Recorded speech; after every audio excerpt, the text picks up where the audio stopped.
শুভ দুপুর বন্ধুরা। এখনও পুজোর কাজ চলছে আর ইত্যবসরে আমরা এখন একটু বাড়ির ভিতরে চলে এসেছি। আর আমাদের বাড়িতেই দেখো কত সুন্দর সুন্দর গাছ, তা বেশ ভালো লাগছে গাছগুলো দেখতে। করবী ফুল ফুটে আছে, তারপর আম গাছ আছে, আম গাছে মুকুল এসেছে, মানে সব মিলিয়ে বেশ সুন্দর লাগছে।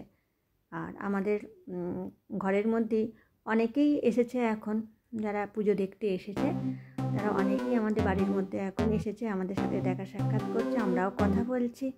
আর এখন এই যে আমরা সবাই মিলেই আছি, আর একটু ছবি তোলা হয়ে যাচ্ছে এই পুজোর ফাঁকে। পুজো এখন প্রায় শেষের দিকে, একদমই শেষের দিক হয়ে গেছে। আমার ঠাকুরের কাজ ঘোরানোর কাজও হয়ে গেছে, তারপর বাতাসা ছড়ানোর কাজও হয়ে গেছে। এখন এবার আমরা ওই জন্য এখানে এসে নিজেদের মধ্যে গল্প করছি, ছবি তুলছি। আর এই ছেলে মেয়েদের সবাই মিলে ছবি তুলছি। কিরে, কার জন্য শরবত করছি? তো বলে তোমার জন্য। আমি তাই সারাদিন কিছুই খাইনি, একদমই উপোস। পুজো শেষ হলো আর সেই জন্য আমার জন্য শরবত করছে। বলে তুমি একটু শরবত খাও, খেয়ে একটু বসো, সারাদিন উপোস আছো, মুখ চুখ শুকিয়ে গেছে, এইসব করে আমাকে শাসন করছে। ঠিক আছে, তাই কর, কিছু তো বলা চলবে না, যেটা বলবে সেটাই শুনতে হবে। এই যে আমাকে এখনো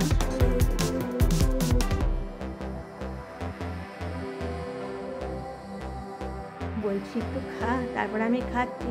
খাবে না, আমাকে জোর শাসন যে তুমি খাবে, সবটা খাবে। তো যাই হোক, ভালোই হয়েছে। উপোসের পর কিন্তু এই যে শরবতটা খাচ্ছি, আমার শরীর যেন অনেক তৃপ্তি হচ্ছে, খুব ভালো হয়েছে। সত্যি উপোস থাকার পর যখন একটু মুখের সামনে এভাবে কেউ দেয়, কি আরাম লাগে, খুব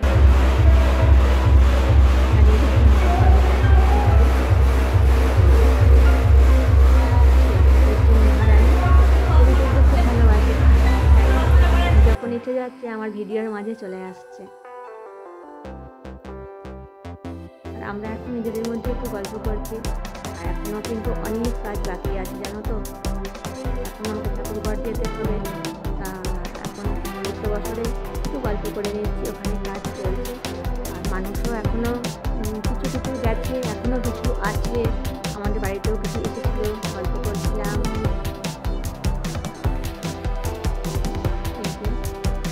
আমাদের কথা হতেই থাকছে। হ্যাঁ, তুমি শুধু এই করে যাও, এত মজা করতে পারে। সব ভাই বোনেরা মিলেও ভীষণ মজা করে। সব কথা জ্যোৎস্নারও শরীরটা খারাপ করেছিল, সেই সবই গল্প আমরা করছি, কথা বলছি। বর্তমান দিনে কেউই সুস্থ নয়, তবুও এক এক সময় তো একটু বেশি রকম হলেই তখনই মানুষের চিন্তা হয়। সেসব গল্প করছি, কথা বলছি। দেখেছো, মেয়েটা এত দুষ্টুমি করে না, ভীষণ দুষ্টুমি করে।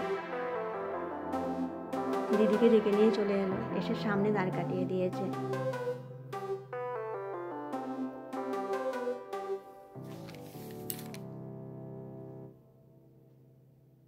এখন কথা বলছি, আর আমার মনটা কিন্তু এখন এবার ঠাকুর ঘরের দিকে পড়ে আছে। আমাকে একবার ঠাকুর ঘরে যেতে হবে। ওখানে এখনও ওরা সবাই আছে, কৌশিক, তারপর ওর বাপি, সবাই ওখানেই আছে। তা এরপর আমি যাব। আর এই যে, হ্যাঁ গো, তুমি একটু বসো, তোমাকে এখন আর যেতে হবে না, আমি বরঞ্চ একটু ঘুরে আসি, বুঝলে। আর তুমি সাবধানে থেকো, সবসময় শরীরটিকে ভালো রাখার চেষ্টা করো। এটাই ওকে সবসময় আমি বলি, যে শরীরটি ভালো থাক, ব্যাস। আমরা সবাই অসুস্থ, কিন্তু তারই মধ্যে বাড়াবাড়ি হয়ে গেলেই মুশকিল। আর এখানে চলছে এই যে, একদমই ফাঁকা হয়ে গেছে, অনেক মানুষ চলে গেছে। দুপুরবেলাটা যে কী ভিড় হয়েছিল কী বলবো, তোমরাও সবাই দেখেছো। তো দেখো একদম শেষ, দোকানগুলোও আস্তে আস্তে গুটিয়ে নিচ্ছে। এখানে আইসক্রিম এসেছিলো, তাদেরও ওখানটা ফাঁকা হয়ে গেছে। মানুষও এখন আস্তে আস্তে রাস্তায় বেরিয়ে গেছে যে যার কাজে। এখানে এখন ঢাক বাজছে, এরপর আবার একটু সন্ধ্যের দিকে কালী ঠাকুর নিয়ে যাবে কালীতলায়। সেখানে এবার রাত্রে কালী পুজো হবে, তখন ঢাক মাইক সব কিছু ওখানে চলে যাবে। এবং এখানটা যেন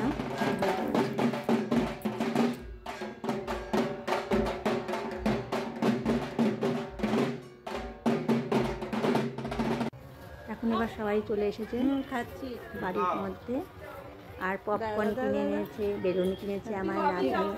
এই যে আমার বৌমা, ওর নাম মধুমিতা, ও সবাইকে পপকর্ন দিচ্ছে, আমাকেও দিচ্ছে। সবাই মিলে খুব মজা হচ্ছে। মানে পুজোর অনুষ্ঠান বাড়ির প্রত্যেককে একসাথে গঠিত করে। আজ আমরা সবাই একসঙ্গে, যে যেখানেই থাকি, সবাই দূরে দূরে থাকলে আজকে সবাই একসঙ্গে। মানে কী যে আনন্দ হচ্ছে কী বলবো। এই দিনটা যেন সবসময় মনে হয় আমাদের জীবনে থাকুক, তাহলে আমরা প্রতিটা দিনই এই করে মজা করতে পারবো। কিন্তু এই যে উপায় নেই, যে যার কাজের জন্য প্রত্যেকে বিভিন্ন জায়গায় ছুটতে হয়, যেতে হয়। আমার নাতনি যে ঘুরে বেড়াচ্ছে, দেখতে বসাতে আমি চলে এসেছি আলু ভাজা বসাতে, কারণ সারাদিন সবাই উপোস আছি। এরপর মনে হচ্ছে একটু কিছু এখন খাওয়া চলে, তাই ভাবছি একটু আলু ভাজা করে নিই, একটু মুড়ি খাবো, কারণ এত বেলায় ভাত খাবো না, ভাত খেতে ইচ্ছেও করে না এত বেলায়, তাই একটু মুড়ি খাওয়া হবে। এই জন্য বসিয়ে দিয়েছি আলু ভাজা। আলু ভাজাটা সিদ্ধ হোক, ওখানে ওরা ডাকাডাকি করছে, এই যে এসো এসো। তাই আলু ভাজাটা রান্নাঘরে হতে দিয়ে আর চলে এসেছি এদের কাছে। এই যে সবাই মিলে এখন ওরা ছবি তুলবে, সেই জন্য ডাকছে এসো ছবি তুলব। তা আমিও আছি, আমাকে নিয়েও ছবি তোলা হয়েছে। আর এখন এবার আমি একটু ওদের ছবিগুলো নিচ্ছি, তাই এই মুহূর্তে আমি অনুপস্থিত। সবাই মিলে খুব মজা করে ছবি তোলা, এইগুলোই যেন স্মৃতি হয়ে থাকে সব সময়। পুজো অনুষ্ঠান সবসময় মনে হয় আসুক। এখন আবার চলে এলাম, দেখি আলু ভাজা তো বসিয়ে গেছি, এখন ধরে পুড়ে গেলেই মুশকিল। যদিও আমার গ্যাসের ওভেনটা মানে ফ্লেম কমিয়ে দিয়ে গেছি, তাই আর অনেকটা সিদ্ধও হয়ে গেছে। ওখানে বেশ কিছুটা টাইম ওদের সঙ্গে হই হই করে এলাম। আলু ভাজাটা করা থাক, এরপর একটু ফল কাটাবো, তারপর খেতে দেবো, সব কিছুই এখন একটু চা করবো, অনেক রকমই কাজ আছে। ব্যাস হয়ে গেছে, যাক আলু ভাজাটা করা আছে থাক। আর এখন দেখো বন্ধুরা, সন্ধে হয়ে গেছে, এবার সন্ধে দেখানোও হয়ে গেছে। পুজোর পরেও অনেক কাজ থাকে গো, একটু জলখাবার খেয়ে তারপর এখন এবার চলে এসেছি ঠাকুর ঘরে। ঠাকুর ঘরটা কি ছিল, একদম মানে চটচট করছিল, অত পুজো আজা ছিল না। তারপর অনেক মানুষ ঢুকেছে বেরিয়েছে, তাই ভালো করে ঝাঁটিয়ে, মানে ঝাঁট তো দেওয়া যায়নি, সব ছিটিয়ে যাচ্ছে, তাই 3বার 4বার করে জল পাল্টে পাল্টে আর এই মুছছি। এটা একটাই পুজোর পরে না আমাদের বিশাল কাজ থাকে এই ঘর মোছাটা। আর আজকে যদি না মুছে রাখি, যে আগামীকাল মুছবো, সে আরও শক্ত হয়ে যাবে, আরও চটচট, এগুলো উঠতে চাইবে না। তাই আমরা কী করি, এই পুজোর শেষে ভালো করে জল নিয়ে 2বার 3বার 4বার করে এইভাবে জল পাল্টে পাল্টে মুছে পরিষ্কার করে নিই। তাহলে পরের দিন কী হয়, আবার সকালবেলা যখন আসি ঘরটা পরিষ্কার থাকে, তখন 1বার 2বার মুছে নিলেই পরিষ্কার হয়ে যায়। আর মা যেন আজকে অপরূপ সাজে সেজেছে, একটু সুন্দর লাগছে, ফুলের মালা, চাঁদমালা, সব কিছু। ফুলের ভারে যেন মা হাঁসফাঁস করছে। এবার মায়ের শীতল হবে, তারপর মায়ের ঘরের কাজ কমপ্লিট হবে। আমি ঘর মুছে একদম রেডি করে দিয়ে গেলাম। এরপর শুভর বাপি বা কাকু যেও আসবে, তো ওর বাপিই আসবে মনে হচ্ছে, শীতলটা দেবে এসে। চলো এবার চলে এসেছি চা করতে, আর ও বাপিও তারপরে ঠাকুর ঘরে গিয়ে শীতল দিয়ে চলে এসেছে। এখন এবার সবাই মিলে চা খাওয়া হবে, তাই চায়ের জল নিয়ে নিচ্ছি আর একসঙ্গে সব দিয়ে এরপর বসিয়ে দেব। আর বাড়িতে তো ভীষণ হই হই, তবুও আমার মানে ননদ আসতে পেল না, ওর জন্য মনটা খুব খারাপ লাগছে। প্রতি বছর আসে, প্রত্যেক বছর বাদ যায়নি কোনো দিন, কিন্তু এই শরীর খারাপের জন্য এবছর আসতে পেল না। তারও মনটা ওখানে টিকছে না, সেও খুব মন খারাপ করছে, কিন্তু কি করবে, শরীরের জন্য আসতে পারেনি, ছেলে বৌমাকে পাঠিয়ে দিয়েছে। সবাই মিলে বেশ সারাটা দিন আনন্দ করে কাটলো। আর এই যে তারপর চা খেয়ে এখন বসে আছি, নাতনি চলে এসেছে, চুল বেঁধেছে দুটো করে বিনুনি, আর ওকে নিয়ে একটু মজা করছি। এত মজার মজার কথা বলে, যা হয় নাতনি থাকলে।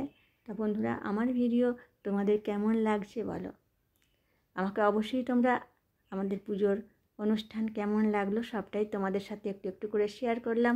আমাকে তোমরা অবশ্যই কমেন্ট করে জানিও বন্ধুরা। আর ভালো লাগলে আমার চ্যানেলটি সাবস্ক্রাইব করে লাইক কমেন্ট শেয়ার করে আমার পাশে থেকো তোমরা। আর তোমাদের সকলকে ভালোবাসা জানিয়ে আজকের মতো বিদায় নিচ্ছি, আবার দেখা হবে পরে।